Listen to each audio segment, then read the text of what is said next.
Shalom, selamat pagi jemaat Tuhan, selamat akhir pekan. Sebelum kita melakukan pekerjaan kita hari ini apapun itu, siapkanlah sejenak waktumu untuk beribadah kepada Tuhan.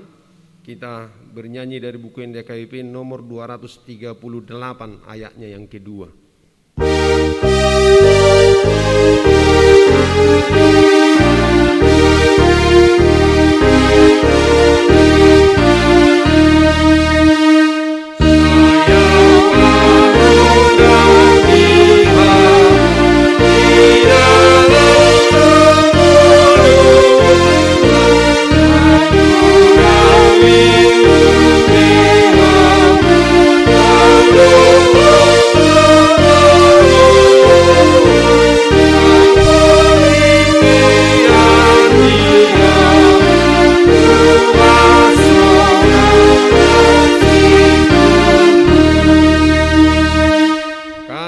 Karunia dan damai sejahtera Allah kiranya menyertaimu di dalam Kristus Yesus Tuhan kita.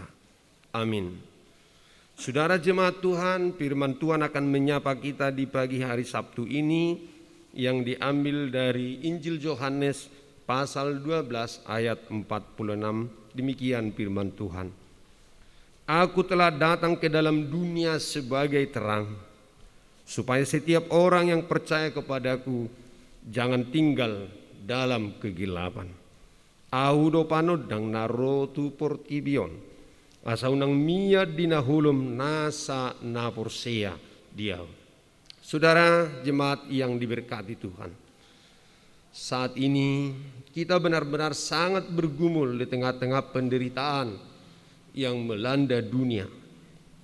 Kita tengah menghadapi musuh yang sulit kita kenali dengan kebiasaan dan alam berpikir kita. Biasanya kita menghadapi musuh yang gampang kita kenali dalam bentuk yang gampang kita prediksi. Namun saat ini kita menghadapi musuh yang kasat mata dan sulit kita pastikan di mana keberadaannya. Namun sangat siap untuk menghancurkan hidup kita. Virus corona ini benar-benar sudah merubah segalanya dan merubah wajah dunia saat ini. Saat ini setiap orang kewalahan menghadapinya. Bahkan negara adidaya sekalipun sangat kewalahan. Mereka memiliki senjata ampuh untuk melawan musuh-musuh mereka. Bahkan menghancurkan dunia sekalipun mereka mampu.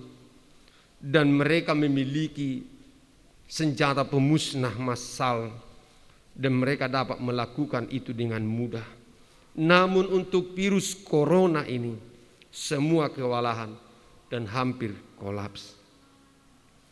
Saudaraku, setiap orang saat ini dipastikan sudah menjadi korban oleh virus corona ini. Ada orang-orang yang menjadi bagian dari diri kita, bahkan diri kita sudah mengalami sakit yang luar biasa karena pandemi ini. Banyak keluarga, sahabat dan kenalan sedang berduka karena mengalami kehilangan seorang keluarga, seorang yang dikasihi.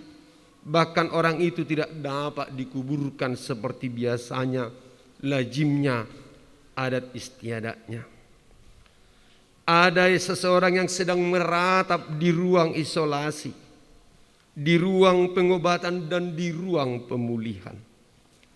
Ada banyak saudara dan saudari kita yang mengalami dampak langsung pandemi ini dengan dirumahkan sementara atau dirumahkan selamanya karena perusahaan tidak mampu mempekerjakan dan membiayainya lagi.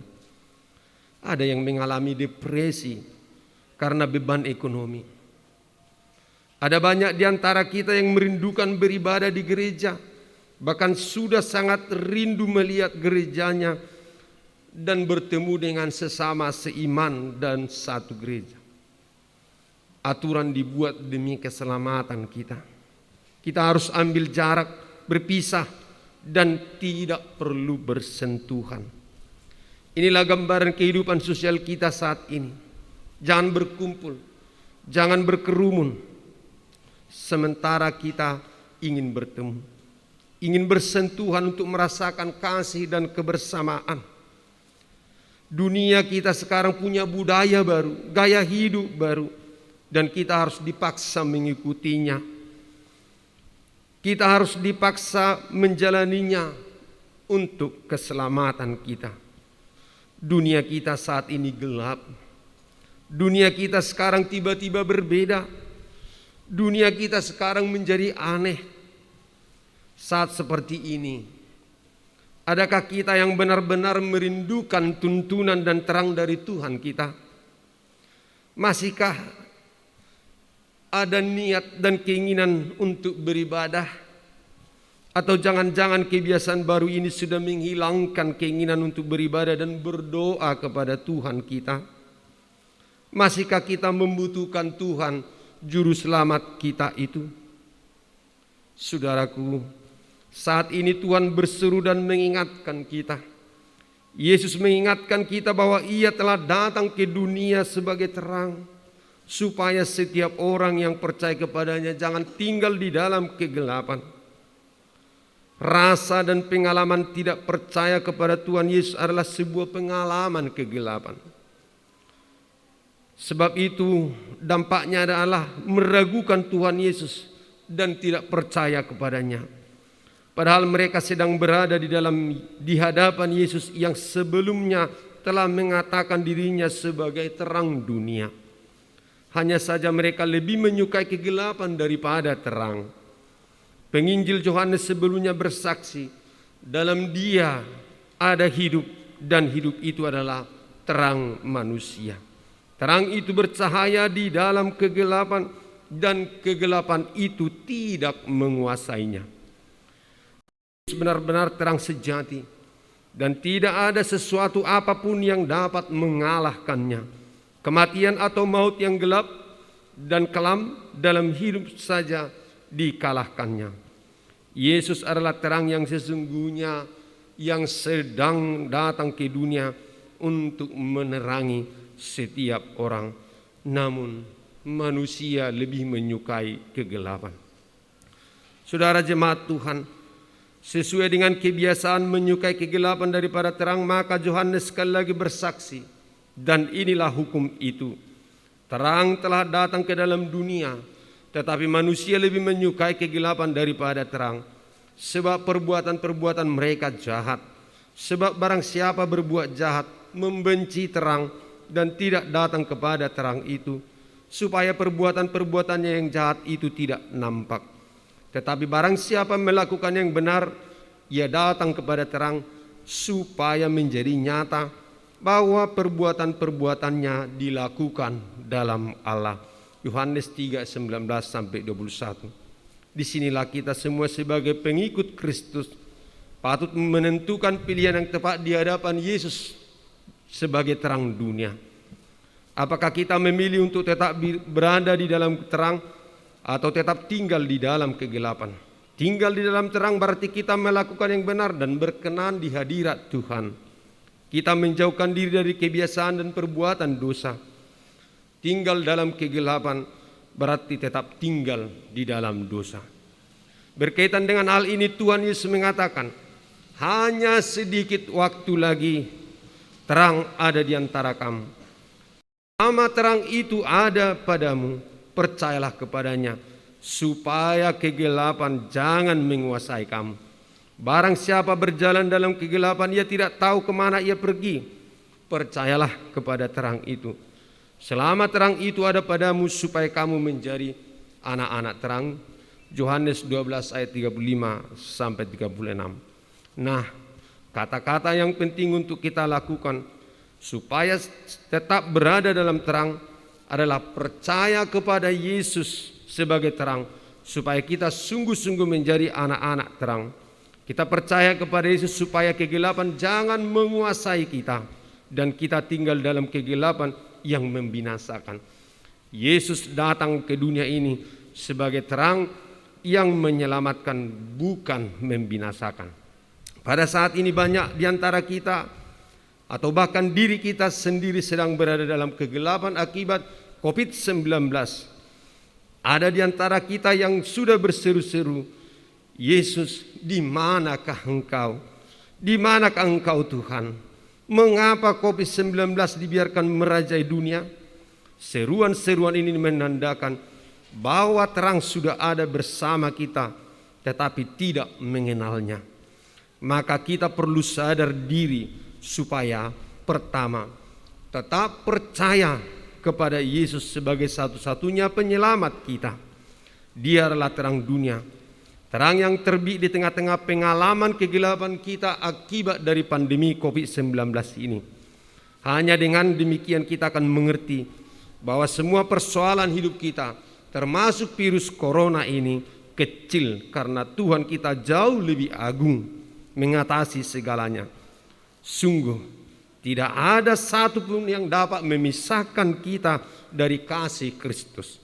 Yang kedua, kita terpanggil untuk setia kepada firman Tuhan. Kita mendengar perkataan Yesus. Tugas kita adalah setia dan melakukannya di dalam hidup kita melalui perbuatan-perbuatan yang baik. Dengan demikian perkataan Yesus sungguh nyata bagi kita juga. Kamu adalah terang dunia.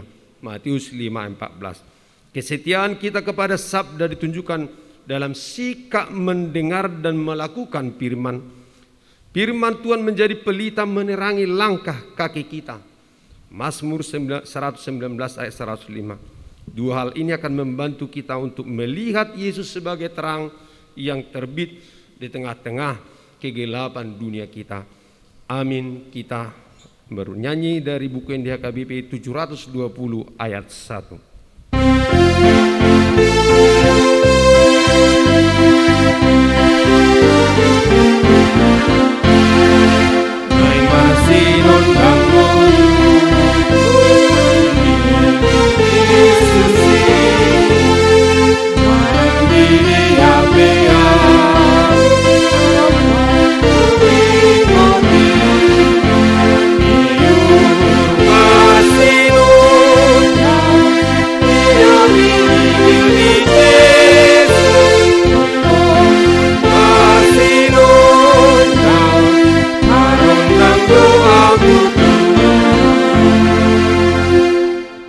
Kita berdoa. Ya Tuhan Allah kami, pada saat ini kami sungguh syarat dengan beban dan bahkan kami hampir kehilangan akal. Dunia yang kami hadapi sekarang sepertinya dilingkupi oleh kegelapan. Pandemi ini sungguh sangat membebani kami, membuat kami menderita, merubah hidup kami, merubah gaya hidup kami. Namun Tuhan, kami percaya bahwa tidak akan mengubah iman percaya kami kepada Tuhan. Karena kami akan tetap setia untuk bersandar kepada Tuhan. Diberkatilah orang yang mengandalkan Tuhan. Kami mau mengandalkan Engkau. Engkaulah Tuhan penunjuk arah, sehingga kami berjalan di jalan yang benar, jauh dari jangkauan virus corona ini, jauh dari mara bahaya oleh karena pandemi ini. Biarlah Tuhan dengan kuat kuasa Roh Tuhan mengingatkan kami akan apa yang patut kami lakukan demi keselamatan kami bersama. Ya Tuhan Allah Bapa kami, biarlah setiap orang memperoleh penghiburan. Biarlah setiap orang pada saat ini memperoleh kekuatan daripada Tuhan sumber kekuatan. Biarlah setiap orang berpengharapan kepada Engkau dan memelihara kehidupan kami, sehingga kami layak memperoleh keselamatan dan lepas dari bahaya pandemi COVID-19 ini. Berkatilah setiap umat-Mu Tuhan yang setia beribadah kepada Engkau. Dan biarlah Tuhan dalam setiap derap langkah Nama-Mu diserukan sebagai juru selamat kami. Amin. Anugerah Tuhan kita Yesus Kristus, kasih setia Allah Bapa dan persekutuan Roh Kudus kiranya menyertai-Mu hari ini kekal selama-lamanya. Amin. Selamat pagi, selamat berakhir pekan. Salam sehat, Tuhan memberkati.